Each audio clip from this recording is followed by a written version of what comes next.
కడప జిల్లా జమ్మలమడుగు తాడిపత్రి బైపాస్ రోడ్లో రోడ్డు ప్రమాదం చోటు చేసుకుంది. గొర్రెల మందపైకి గుర్తు తెలియని లారీ దూసుకెళ్లింది. ఇక ఈ ప్రమాదంలో గొర్రెల కాపరి వెంకటేష్ మృతి చెందగా నరసింహులనే కాపరి పరిస్థితి విషమంగా ఉన్నట్లు తెలుస్తోంది.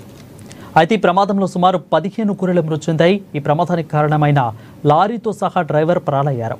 తీవ్ర గాయాల పాలైన నరసింహులను జమ్మలమడుగు ప్రభుత్వ ఆసుపత్రికి తరలించారు. పరిస్థితి విషమంగా ఉండడంతో మెరుగైన వైద్యం కోసం కర్నూలు ఆసుపత్రికి తరలించినట్లు వైద్యులు తెలిపారు.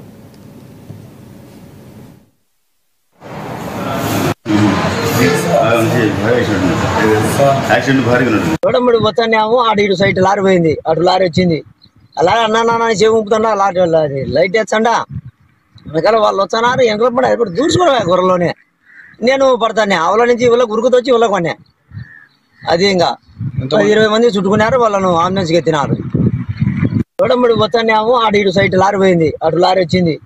అలా అన్నా చెవి ఊపుతుండ లారీ లైట్ వేచ్చండా వెనకాల వాళ్ళు వచ్చారు. ఎంకల పడి ఇప్పుడు దూర్చుకోవడమే గొర్రెలోనే నేను పడతానే అవల నుంచి ఇవ్వలో గురుకుతొచ్చి ఇవ్వలో కొనే. అది ఇంకా 20 మంది చుట్టుకున్నారు. వాళ్ళను అంబులెన్స్కి ఎత్తినారు.